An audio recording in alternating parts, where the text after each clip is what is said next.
Hello दोस्तों, आज हम पढ़ेंगे संविधान के मौलिक अधिकार। संविधान के मौलिक अधिकार 6 हैं।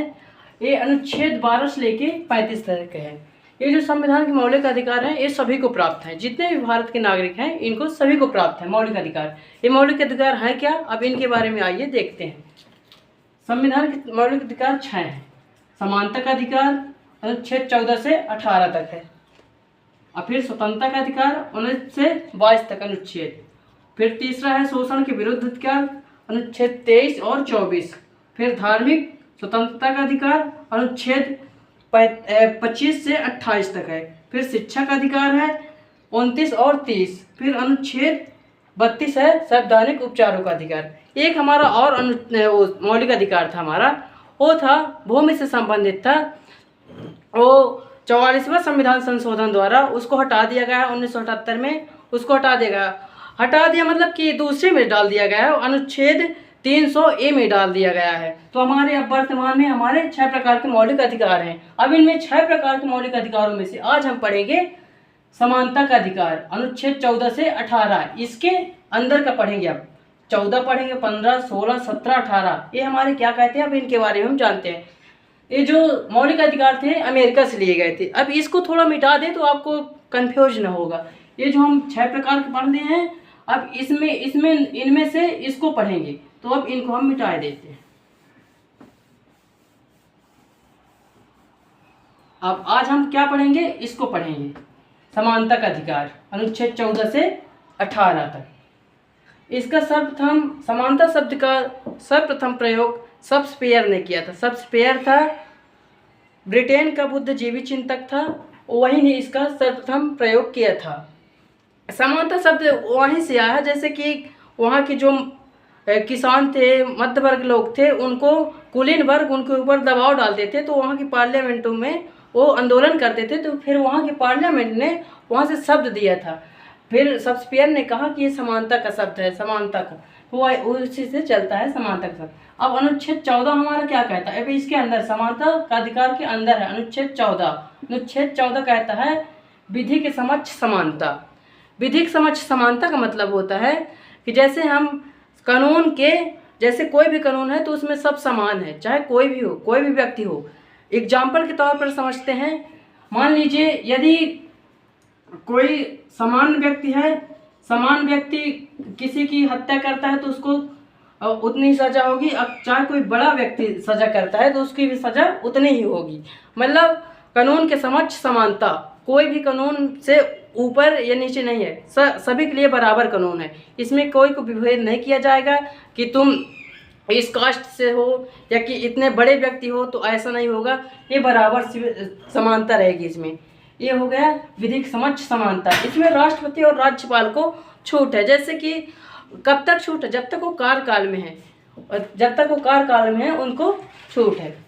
अब अनुच्छेद 15 हमारा क्या कहता है, अनुच्छेद 15 राज्य सरकार जो राज्य हैं धर्म, जाति, वंश, लिंग, जन्म स्थान एवं सार्वजनिक स्थानों में भेदभाव नहीं करेगा। राज्य जो हैं जो इनके आधार पर भेदभाव बिल्कुल नहीं करेगा। जैसे धर्म के आधार पर, जैसे राज्य ये नहीं कहेगा कि तुम इस धर्म के हो, मुस्लिम हो, हिंदू हो, सिख, ईसाई, बौद्ध धर्म, कोई भी धर्म हो, ऐसा वो नहीं कहेगा कि तुम सरकारी नौकरी में मतलब अप्लाई नहीं कर सकते हो, तुम यहाँ काम नहीं कर सकते हो, ऐसा राज्य नहीं कहेगा। ना जाति सूचक शब्दों से कहेगा कि तुम इस कास्ट के हो, इस कास्ट के हो, फलाने कास्ट के हो, तो इस तरह के भेदभाव नहीं करेगा। वंश के आधार पे नहीं करेगा, लिंग के आधार पे, जैसे ऐसा नहीं होगा कि महिला और पुरुष में भेदभाव नहीं हो। हाँ, उसमें भेद हो सकता है कि जैसे उसके शारीरिक बनावट से, जैसे अब मान लीजिए एग्जाम्पल के तौर पर, जैसे आईपीएस के लिए, पुलिस के लिए, आईपीएस के लिए अब हाइट पर्सनालिटी चाहिए, अब उसमें नहीं है हाइट पर्सनालिटी, तो उसमें तो भेदभाव किया जा सकता है। जैसे जन्म स्थान पे आधार पर, तो जन्म के आधार पर, जैसे कि भारत में कोई भी व्यक्ति, भारत के अंदर कोई भी व्यक्ति कहीं भी जन्मा होगा उसके साथ भेदभाव नहीं किया जाएगा कि तुम ऐसा नहीं करोगे, ये तुम्हारे लिए अपराध है, ऐसा नहीं करोगे, तुम उस जाति के हो, उस स्थान के हो, तो ऐसा नहीं होगा। और जैसे सार्वजनिक जैसे कुआं, तालाब, होटल, मंदिर, जन्म स्थान। अब सार्वजनिक सार्वजनिक स्थानों पर जैसे कुआं तालाब, मंदिर, मनोरंजन पार्क, ऐसे यहाँ भेदभाव राज्य सरकार बिल्कुल नहीं करेगा। जैसे कोई भी व्यक्ति होटल में जाके खा सकता है, किसी भी होटल में। आजकल तो देख रहे हैं शहरों में जा रहे हैं, सभी वर्ग के लोग खाना पीना खा रहे हैं, वहाँ कोई जाति भेदभाव नहीं होता, नहीं पूछा जाता कि आप इस कास्ट के हो, क्या आप इस कास्ट के हो, इस जाति के हो, इस धर्म के हो। इस आधार पर बिल्कुल नहीं भेदभाव होगा। अब अनुच्छेद 16 का क्या कहता है? सरकारी लोक नियोजन में समानता। सरकारी लोक नियोजन में समानता मतलब सरकार कभी जब वैकेंसी आती है सरकार द्वारा तो उसमें सभी व्यक्ति अप्लाई कर सकते हैं, वैकेंसी के लिए सभी व्यक्ति अप्लाई कर सकते हैं। उसमें ये नहीं कहा जाएगा कि आप इस जाति के हो, इस धर्म के हो, इस वंश के हो, इस लिंग के हो, ऐसे बिल्कुल नहीं विभेद किया जाएगा। उसमें सभी अप्लाई कर सकते हैं। लेकिन उसमें जैसे सकारात्मक आरक्षण के प्रावधान दिया गया है, जैसे कि उसमें जैसे जाति के आधार पर, लिंग के आधार पर, स्थान के आधार पर। जैसे जाति के आधार पर एग्जाम्पल के तौर पर समझते हैं तो जैसे मान लीजिए SC हो गया, ST हो गया, OBC हो गया और जनरल हो गया। अब हैं तो सभी भारतीय ही। जब हैं सभी भारतीय SC, ST, OBC, जनरल अब हैं तो सभी भारतीय, सबके साथ समान भेदभाव करना है, समान बिल्कुल मतलब समानता दिखाना है सभी के साथ। तो ये जो समानता है तो इसको तो अब देखिए इसमें ये थोड़ा कम है, फिर कम है, फिर ये थोड़ा ज़्यादा है, ये ज़्यादा। अब इसको सब भारतीय हैं तो इनको तो बराबर लाएंगे, समानता है ना। देखिए समानता, तो ये इसको समान इस लाइन में लाने के लिए इसको SC को, ST को, OBC को थोड़ा रिजर्वेशन का प्रावधान किया गया है ताकि इसके बराबर में आ सके और हमारे समाज का विकास हो सके, भारत देश का विकास हो सके। इसके लिए कुछ आरक्षण का प्रावधान दिया गया है। अब जैसे लिंग के आधार पे कैसे होगा, लिंग के आधार पे कैसे रिजर्वेशन होगा? जैसे कि महिलाओं को दिया जाता है कि जैसे पुलिस की वैकेंसी में आप देखते होंगे कि महिलाओं को थोड़ा कम नंबर में ले लिया जाता है, थोड़ा उनकी हाइट भी होती है, उनकी कार्य शक्ति भी कम होती है, इसलिए उनको लिंग के आधार पे भी ये हो जाता है, इनका सिलेक्शन हो जाता है। जैसे स्थान के आधार पे जैसे मान लीजिए ये अरुणाचल प्रदेश हो गया और ये महाराष्ट्र या गुजरात हो गया, तो अब इसका कैसे कंपेयर कर सकते हैं बताइए आप ही। यहाँ की भौगोलिक स्थिति अलग है, यहाँ की अलग है, यहाँ विकास हो चुका है और यहाँ अभी शुरू भी नहीं हुआ पूरी तरह से। तो अब इनके लिए जो राज्य सरकार या केंद्र सरकार होती हैं, इनके लिए थोड़ा कुछ अलग प्रावधान लाते हैं कि इनको उठाने इसके और जो ये है ना, इसके बराबर लाने के लिए इसको कुछ ज़्यादा बजट दिया जाता है कि इसके बराबर आ सके और विकास हो सके दोनों राज्य का। जब दोनों राज्य का विकास होगा, सभी राज्यों का विकास होगा, तो फिर देश का विकास होगा। इसी तरह तो हमारा देश का नाम आगे बढ़ेगा। अब फिर अनुच्छेद 17 क्या कहता है? छुआछूत का अंत। ये एक्ट बना था 1955 में, सुप्रीम कोर्ट ने बनाई थी। छुआछूत का अंत मतलब इसमें कोई किसी भी तरह का छुआछूत नहीं होगा।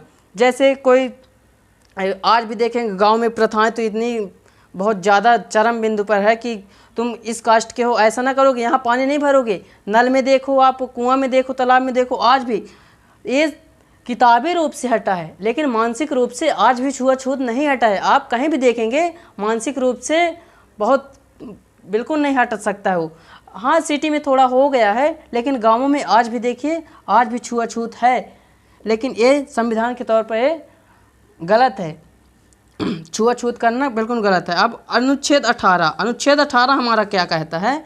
उपाधियों का अंत। उपाधियों का अंत का मतलब होता है जो पहले मुग़ल काल में या अंग्रेज काल में पहले जो रहते थे तो वो राजा की जैसे अपने आप कह देते हम फलाने हैं, हम ढेकाने हैं, हम राजा हैं, हम नाइट हैं, सर हैं, राय बहादुर हैं। अपने आप से तय कह लेते थे कि नहीं हम ऐसा हैं, मैं उनका बेटा हूँ, मैं उनका वंशज हूँ, तो मैं ये बन गया, राजा का बेटा राजा हो गया। अब राजा का बेटा राजा नहीं होता है।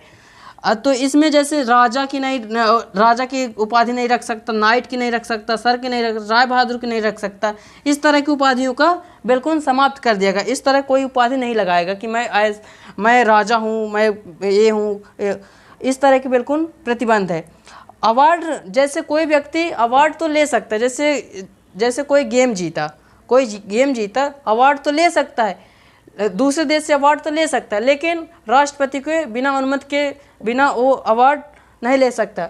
लेगा का जैसे कि उसका नाम होगा ना, जैसे उसके नाम वहाँ से लगा के देंगे तो वो नाम नहीं लगा सकता बिना राष्ट्रपति के अनुमति के बिना, ये नहीं लगा सकता। अब अनुच्छेद 18 के तहत पे जैसे कुछ हमारे यहाँ अवार्ड दिए जाते हैं, जैसे भारत रत्न हो गया, पद्मवीर चक्र हो गया, इस तरह के पद्म विभूषण हो गया, इस तरह के जो अवार्ड हैं ये दिए जाते हैं अनुच्छेद 18 के तहत पे।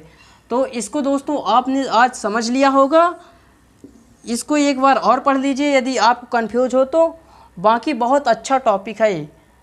तो दोस्तों आज के लिए इतना ही, फिर अगली वीडियो में आज हम पढ़ेंगे स्वतंत्रता का अधिकार अनुच्छेद 19 से 22 तक। आज हमने पढ़ा है समानता का अधिकार पढ़ लिया, आज समानता का अधिकार इसको पढ़ लिया 14 से 18 तक, 14, 15, 16, 17, 18 इसको पढ़ लिया है। ये आपके जन्मजात अधिकार हैं, आप कहना चाहे तो जन्मजात अधिकार है, इसको कोई नहीं छीन सकता है। तो आज के लिए इतना ही दोस्तों, बाय।